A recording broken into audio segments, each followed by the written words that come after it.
আগামী ছাত্রদলের ইলেকশন হবে ভারতের বিরুদ্ধে। যারা হাসিনার পক্ষে দাঁড়াবে পবিত্র ক্যাম্পাস থেকে আপনারা তাদেরকে বের করার উদ্যোগ নিন।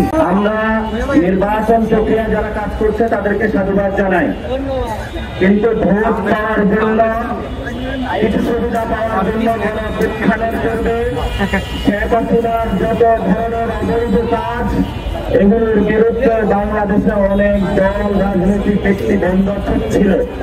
বাংলাদেশে আমরা দেখেছি রাজনৈতিক দলগুলো বিভিন্ন যারা সিভিল সোসাইটি রয়েছে প্রশ্ন, আওয়ামী লীগের প্রশ্ন, জাতীয় পার্টি প্রশ্ন, 14 দল প্রশ্ন, যারা ব্যাংক প্রকাশ করেছে, বিভিন্ন জায়গায় যারা মানুষের ভিতরে নির্যাতন চালিয়েছিল, সকলের এই সকল ব্যবস্থার বিরুদ্ধে মুখে চলে থেকে বসে আছে এখন। কিন্তু বিদর্ভ থেকে যে দলের জন্ম, জাতীয় নাগরিক পার্টি, শক্তি, ছাত্র শক্তি, শ্রমিক শক্তি, নারী শক্তি যতদিন বাংলাদেশে থাকবে ততদিন বাংলাদেশে আওয়ামী লীগ কোনদিন রাজনীতি করতে পারবে না। আমাদের দাবি সুস্পষ্ট। শেখ হাসিনার ফাঁসির রায় হয়েছে, উনি আওয়ামী লীগের দলীয় প্রধান থেকে আমাদের উপর খুনের নির্দেশ দিয়েছিলেন। এখন দল হিসেবে আওয়ামী লীগকে বিচারের কাঠ গড়ায় দাঁড় করাতে হবে।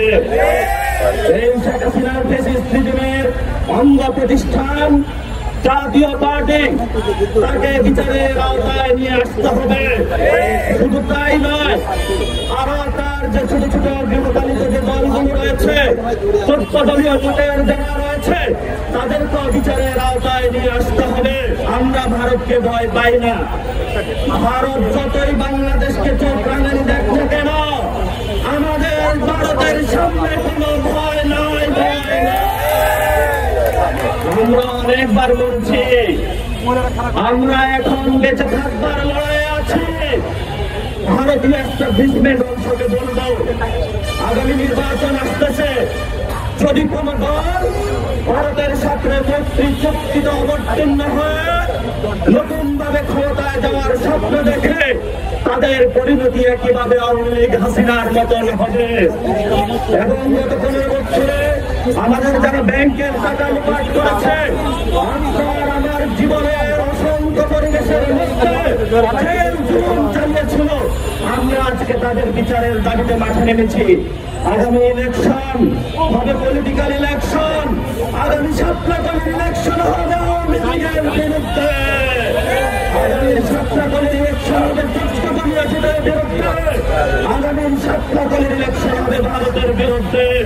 বিভিন্ন বিশ্ববিদ্যালয়ে অনেক শিক্ষক প্রেস রিলিজ দিচ্ছে শেখ হাসিনার পক্ষে। আমরা দেখেছিলাম এই আরবি স্যার ছিল, আওয়ামী লীগের 900 শিক্ষককে সে নিয়োগ দিয়েছিল। আমরা প্রতিবাদ করে তাকে বিশ্ববিদ্যালয় ক্যাম্পাস ছাড়া করেছিলাম। বর্তমানে যারা বিশ্ববিদ্যালয়ের প্রশাসনে রয়েছে, শিক্ষা মন্ত্রণালয়ে রয়েছে, কোনো 9-6 নয়, যারা হাসিনার পক্ষে দাঁড়াবে পবিত্র ক্যাম্পাস থেকে আপনারা তাদেরকে বের করার উদ্যোগ নিন।